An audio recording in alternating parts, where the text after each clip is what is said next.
HIV has one fatal flaw, and we can use that fatal flaw to turn the tables. Today we know ways to treat HIV, but still each day over 6,000 people are infected and many die.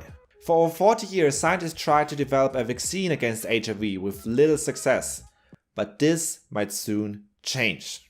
A new vaccine has shown a 97% success rate in provoking immune cells, which are important to fight off HIV. Today we talk about a possible HIV vaccine. HIV, or the human immunodeficiency virus, is a virus which causes the acquired immunodeficiency syndrome, or AIDS.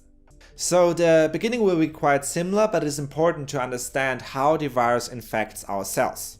HIV is often transmitted by sharing injection drug equipment or by having unprotected sexual intercourse.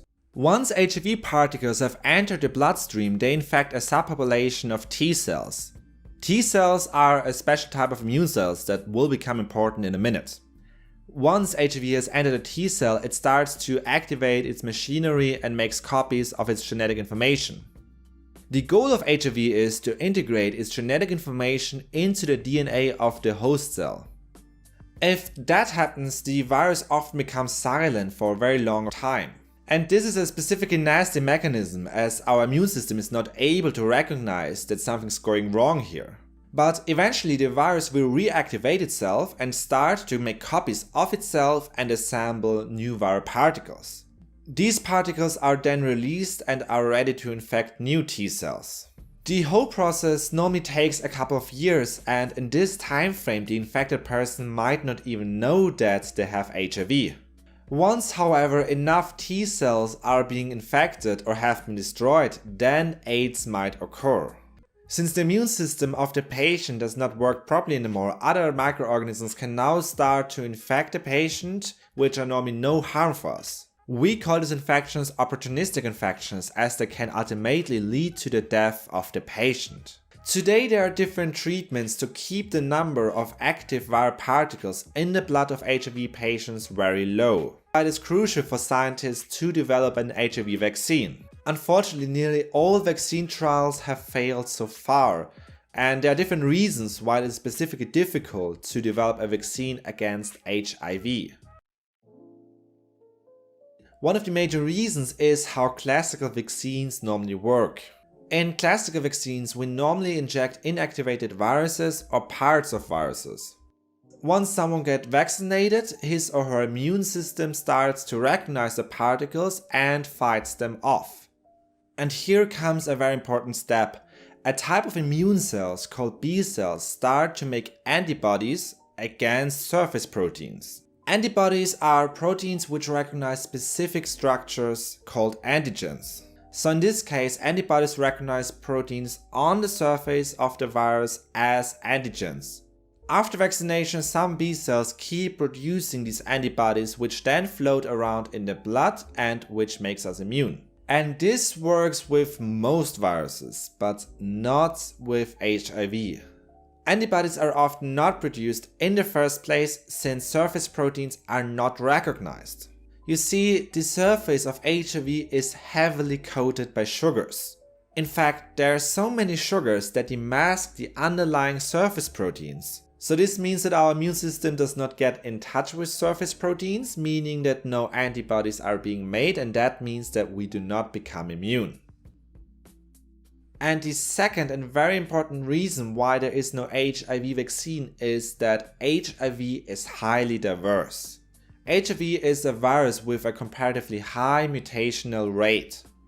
Each time HIV starts to make copies of itself, there is a comparatively high chance that the produced particles are slightly different from the original virus. This means that in the long run, HIV particles within the same patient can become very dissimilar from each other.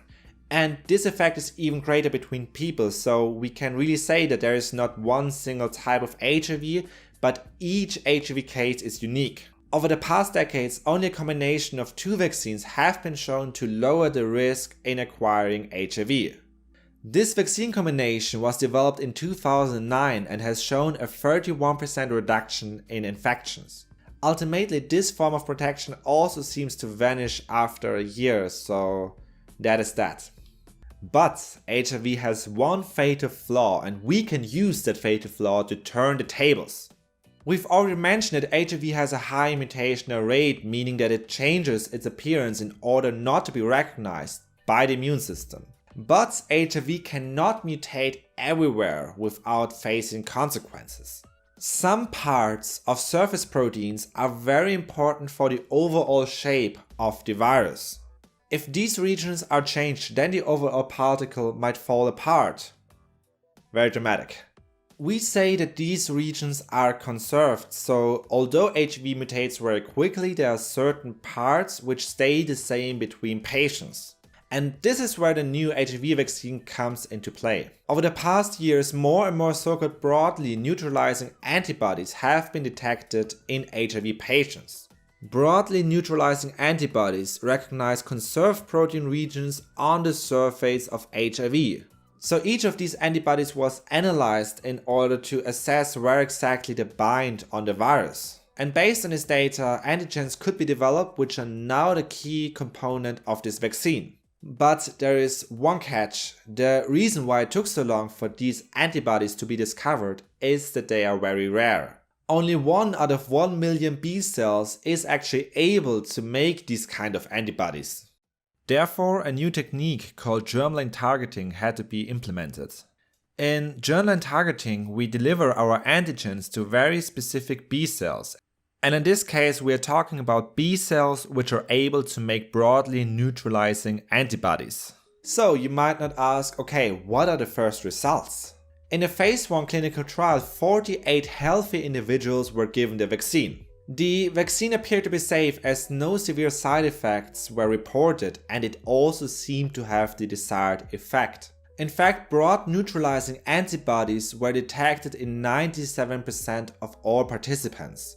So far, we do not know if this vaccine is actually sufficient to protect all of us against HIV, but making these rare antibodies is remarkable. So again, this could become one of the biggest breakthroughs in the history of vaccine research.